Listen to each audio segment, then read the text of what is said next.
बहुत पुराने जमाने की बात है, जब सल्तनतें तलवार की धार से फैलती थीं और बादशाहों की ताकत उनके इंसाफ से पहचानी जाती थी। उन्हीं दिनों एक ऐसी अजीम और वसी सल्तनत मौजूद थी जिसकी सरहदें दूर दराज पहाड़ों, सरसब्ज मैदानों और बहते दरियाओं तक फैली हुई थीं। इस सल्तनत के शहर रोशनियों से जगमगाते थे, बाजारों में रौनक थी, काफिले आते जाते थे और रियाया अमन व सुकून की जिंदगी गुजार रही थी। इस अजीम सल्तनत का बादशाह अपने वक्त का निहायत ताकतवर हुक्मरान था। इसके महल की दीवारें बुलंद व बाला थीं, जिन पर कीमती पत्थरों की नक्श ओ निगारी की गई थी। महल के दरवाजे खालिस सोने के थे और उन पर चांदी के काम से आयात और अशार कंदा थे। महल के अंदर हर तरफ रेशम के पर्दे लटके रहते, कीमती कालीन बिछे होते और खुशबुओं की महक फिजा में बसी रहती। मगर इस तमाम शान और शौकत के बावजूद बादशाह का दिल निहायत सादा था। वो बादशाह जिसके एक इशारे पर हजारों सिपाही हरकत में आ जाते थे, जिसके हुक्म से फैसले लिखे और महर बंद किए जाते थे, वो अपनी जात में आजिज और नर्म दिल इंसान था। वो जानता था कि ताकत हमेशा बाकी नहीं रहती, मगर अच्छा नाम और नेक अमल इंसान को जिंदा रखते हैं। रोजाना महल के बावर्ची खाने में बेशुमार खाने तैयार किए जाते।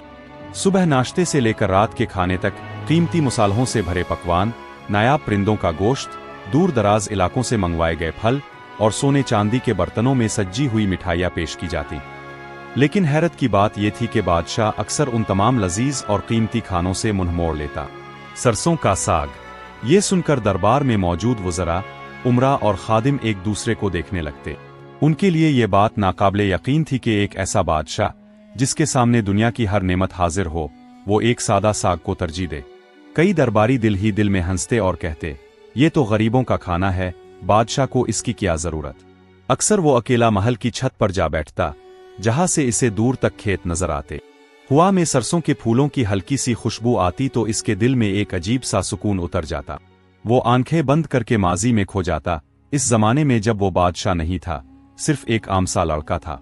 वो दिन जब इसकी माँ मिट्टी के चूल्हे पर सरसों का साग पकाया करती थी। बादशाह के लिए सरसों का साग सिर्फ एक खाना नहीं था, बल्कि एक याद, एक सबक और एक वदा था। ये वदा कि वो कभी अपनी असल को नहीं भूलेगा। इसी सादगी ने इसे दूसरों से मुख्तलिफ बनाया था और यही सादगी आगे चलकर एक बड़े इम्तिहान का सबब बनने वाली थी।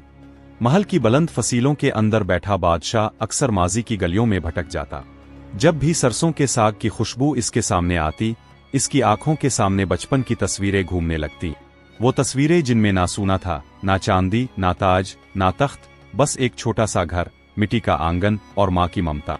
ये इस जमाने की बात है जब वो बादशाह नहीं था। इस वक्त वो सिर्फ एक आम सा लड़का था, जिसके पाँव में जूता पूरा नहीं होता था और कपड़ों पर अक्सर पैबंद लगे होते थे। इसके वालिद का साया इसके सर से बहुत छोटी उम्र में उठ गया था। माँ अकेली रह गई थी, मगर इसके हौसले मजबूत थे। वो सुबह सवेरे उठती, सर पर दुपट्टा दुरुस्त करती और खेतों की तरफ निकल जाती। कभी किसी के खेत में काम, कभी किसी के घर सफाई, जो मिलता वही रिस्क था। सूरज ढलने लगता तो वो वापस लौटती, चेहरे पर थकन होती मगर आंखों में शुक्र। घर पहुंचकर वो सबसे पहले चूल्हा जलाती। मिट्टी के चूल्हे से उठता हुआ धुआं सरसों के पत्तों की खुशबू के साथ मिलकर पूरे घर को भर देता। वो साग बड़े प्यार से काटती, घोती और पकाती। इसमें ना ज्यादा मसाले होते, ना घी की फरावानी, बस थोड़ा सा नमक और बहुत सारी दुआ। छोटा सा लड़का जमीन पर बिछे टाट पर बैठा माँ को देखता रहता। इसके लिए वो लम्हे किसी ईद से कम ना होते।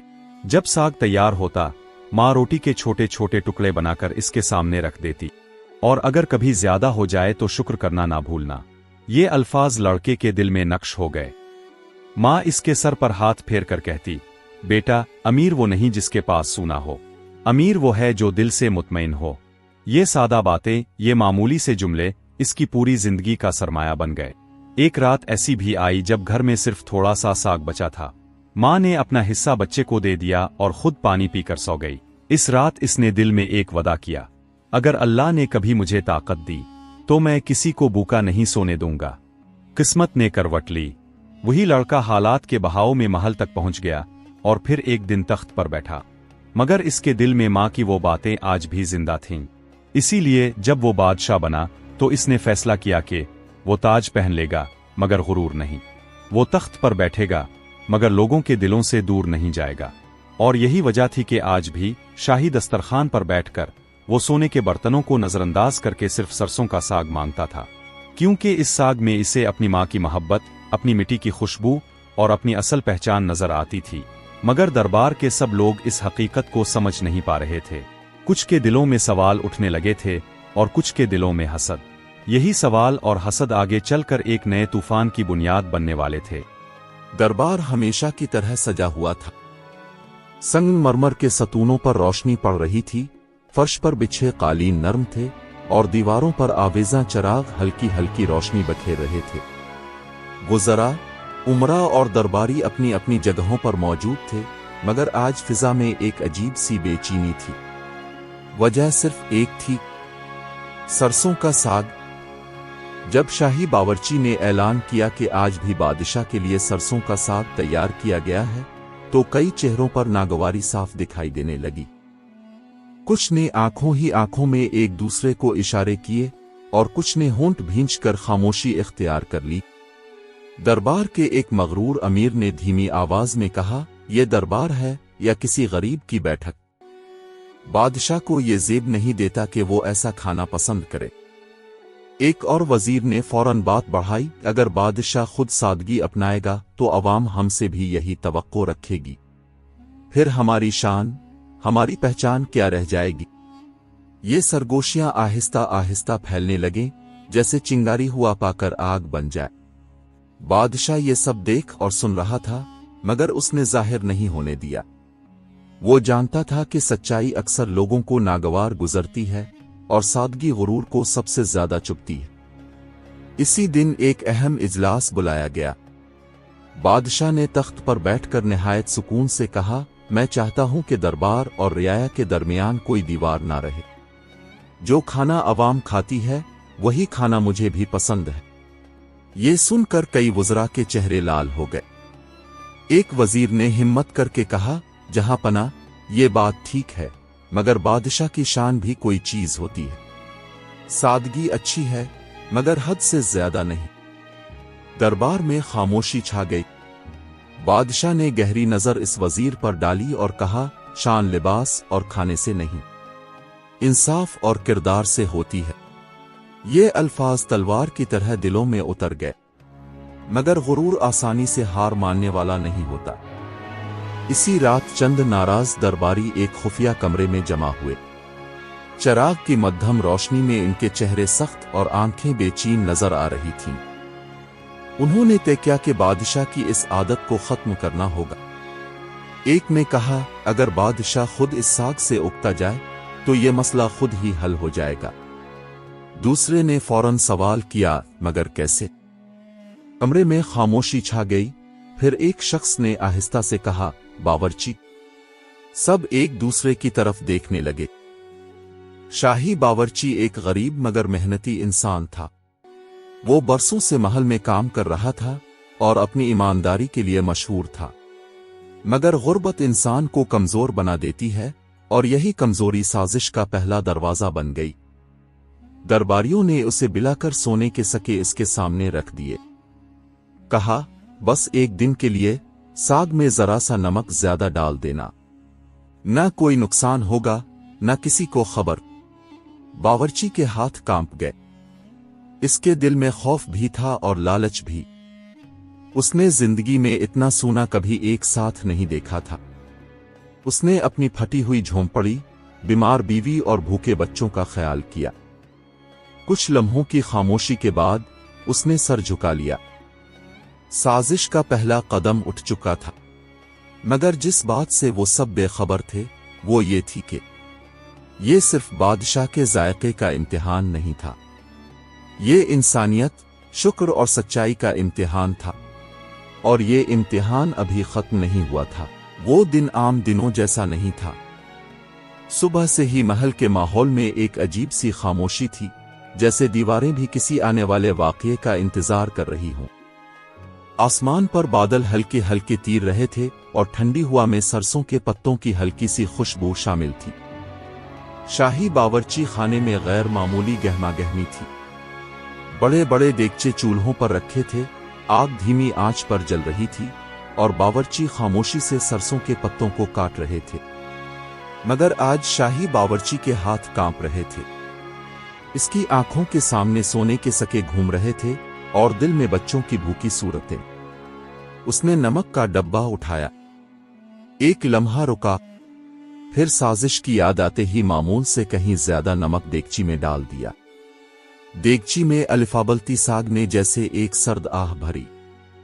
باورچی کی آنکھوں میں آنسو آ گئے، مگر اب دیر ہو چکی تھی۔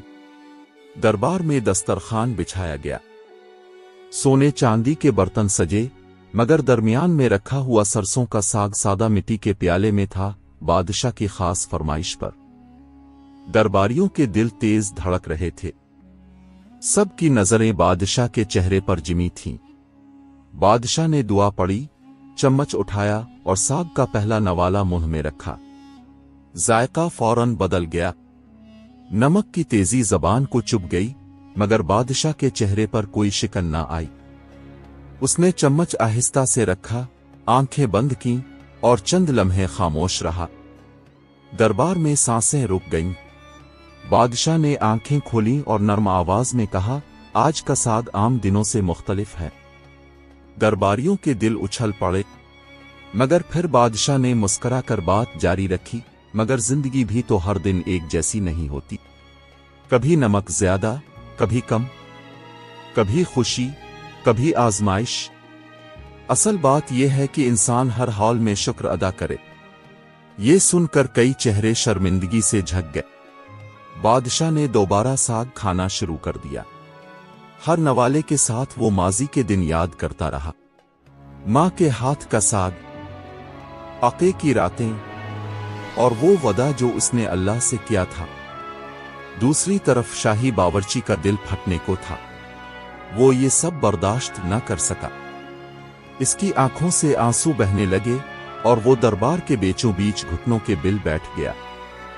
روتے ہوئے اس نے کہا، جہاں پناہ، مجھ سے گناہ ہو گیا، مجھ پر رحم کرے، میں نے لالچ میں آ کر ساگ خراب کیا۔ دربار میں شور مچ گیا، سازش بے نقاب ہو چکی تھی۔ بادشاہ نے ہاتھ اٹھا کر سب کو خاموش کر دیا۔ اس کی آنکھوں میں غصہ نہیں بلکہ گہری اداسی تھی۔ وہ بولا، غلطی صرف تمہاری نہیں، غربت انسان کو کمزور بنا دیتی ہے، اور غرور دوسروں کو ظالم۔ بادشاہ نے باورچی کو کھڑا کیا، اس کے آنسو پونچھے اور کہا، جاؤ، اپنے بچوں کے پاس جاؤ، تمہیں سزا نہیں ملے گی۔ یہ سن کر درباریوں کے دل دہل گئے، مگر بادشاہ کی بات ابھی ختم نہیں ہوئی تھی۔ یہ معاملہ یہاں ختم نہیں ہونا تھا، اب اصل فیصلہ باقی تھا، غرور کا اور انصاف کا۔ دربار میں خاموشی چھا چکی تھی۔ وہی دربار جو کبھی غرور، روب اور سازشوں سے بھرا رہتا تھا، آج شرمندگی اور سوچ میں ڈوبا ہوا تھا۔ بادشاہ تخت پر بیٹھا سب کے چہروں کو غور سے دیکھ رہا تھا۔ اس کی آنکھوں میں غصہ نہیں تھا بلکہ ایک باپ جیسی فکر اور درد تھا۔ اس نے آہستہ مگر مضبوط آواز میں کہا، آج جو کچھ ہوا وہ صرف ایک ساگ کے خراب ہونے کی بات نہیں تھی، یہ اس سوچ کا پردہ فاش تھا جو طاقت کو غرور اور سادگی کو کمزوری سمجھتی ہے۔ درباریوں نے سر جھکا لیے۔ بادشاہ نے بات جاری رکھی، یاد رکھو، جس دن حکمران عوام کے کھانے کو حقیر سمجھے، اسی دن وہ عوام کے دلوں سے اتر جاتا ہے۔ پھر بادشاہ نے سب کے سامنے اعلان کیا، میں کسی کو قید میں نہیں ڈالوں گا، کیونکہ میرا مقصد بدلہ نہیں، اصلاح ہے۔ اس نے حکم دیا کہ جو وزراء اور درباری اس سازش میں شامل تھے، وہ کچھ عرصہ محل سے باہر رہیں گے، عوام کے درمیان جا کر زندگی گزاریں گے، کسانوں کے ساتھ کھیتوں میں کام کریں گے، مزدوروں کے ساتھ پسینہ بہائیں گے، اور وہی کھانا کھائیں گے جو عام لوگ کھاتے ہیں، سادہ سا ساگ اور روٹی۔ یہ حکم سنتے ہی ان کے چہرے بدل گئے۔ یہ سزا نہیں تھی، یہ آئینہ تھا۔ ادھر شاہی باورچی کو بلایا گیا، وہ کانپتے قدموں سے آگے آیا۔ بادشاہ نے اس کے کندھے پر ہاتھ رکھا اور کہا، تم نے غلطی کی، مگر سچ بولنے کی ہمت دکھا کر تم نے اپنی عزت بچا لی۔ آج سے تم صرف باورچی نہیں بلکہ شاہی دسترخوان کے نگران ہو۔ باورچی کی آنکھوں سے آنسو بہہ نکلے۔ اس نے پہلی بار محسوس کیا کہ انصاف کیسا ہوتا ہے۔ یہ خبر پورے شہر میں پھیل گئی۔ بازاروں، گلیوں، گھروں میں ایک ہی بات ہونے لگی، ہمارا بادشاہ ہم جیسا ہے، وہ ہمارے کھانے کو عزت دیتا ہے، اسی لیے ہم اسے دل سے مانتے ہیں۔ عوام کی محبت پہلے سے کہیں زیادہ بڑھ گئی۔ کچھ دن بعد بادشاہ محل سے باہر نکلا۔ اس نے عام کپڑے پہنے، عوام کے ساتھ زمین پر بیٹھ کر ساگ کھایا۔ اس لمحے اس کے دل میں اپنی ماں کی آواز گونجی، بیٹا، جو سادہ رہے وہی محفوظ رہے۔ بادشاہ کی آنکھوں میں نمی آ گئی، مگر چہرے پر سکون تھا۔ اس نے اپنے بیٹے کو پاس بلا کر آخری نصیحت کی، بیٹا، یاد رکھنا، تخت اور تاج عارضی ہوتے ہیں، مگر لوگوں کے دلوں میں جگہ ہمیشہ رہتی ہے۔ جو حکمران سادہ کھانے کو عزت دے، وہی سادہ لوگوں کے دکھ سمجھ سکتا ہے۔ یوں وہ بادشاہ صرف سلطنت کا نہیں، بلکہ دلوں کا بادشاہ بن گیا، اور ساگ جو کبھی ایک عام سا کھانا سمجھا جاتا تھا، سادگی، شکر اور انسانیت کی علامت بن گیا۔ سبق: سادگی کمزوری نہیں، اصل طاقت ہے۔ غرور انسان کو اندھا کر دیتا ہے۔ جو حکمران عوام جیسا جیتا ہے، وہی عوام کے دلوں پر راج کرتا ہے۔ شکر اور عاجزی انسان کو بلند مقام تک لے جاتے ہیں۔ انصاف سزا سے نہیں، اصلاح سے مکمل ہوتا ہے۔ یہ کہانی صرف ایک بادشاہ اور ساگ کی نہیں تھی، یہ کہانی انسان اور اس کے دل کی تھی۔ ہم نے دیکھا کہ اصل عظمت سونے کے تاج میں نہیں، بلکہ سادگی، شکر اور عاجزی میں چھپی ہوتی ہے۔ جو شخص اپنے ماضی کو یاد رکھتا ہے، وہ کبھی اپنے حال میں غرور نہیں کرتا۔ اس کہانی نے ہمیں یہ سکھایا کہ چھوٹا سا کھانا بھی اگر محبت اور شکر سے کھایا جائے تو وہ شاہی ضیافت بن جاتا ہے، اور بڑا عہدہ بھی اگر غرور کے ساتھ ہو تو وہ دلوں کو توڑ دیتا ہے۔ ہمیں اس بادشاہ سے یہ سبق ملا کہ عوام کے دل جیتنے کے لیے عوام جیسا بننا پڑتا ہے۔ اگر آپ کو یہ کہانی اچھی لگی، اگر اس نے آپ کے دل کو ذرا سا بھی چھوا، تو سمجھ لیجئے ہماری محنت کامیاب ہو گئی۔ ہمارا چینل نیا ہے، ہم ایسی ہی سبق آموز، دل کو لگنے والی کہانیاں آپ کے لیے لاتے رہیں گے۔ ویڈیو کو لائک کریں، اپنے دوستوں اور بچوں کے ساتھ شیئر کریں، اور ایسی مزید خوبصورت کہانیوں کے لیے چینل کو سبسکرائب ضرور کریں، کیونکہ کہانیاں صرف سننے کے لیے نہیں ہوتی، کہانیاں انسان کو انسان بناتی ہیں۔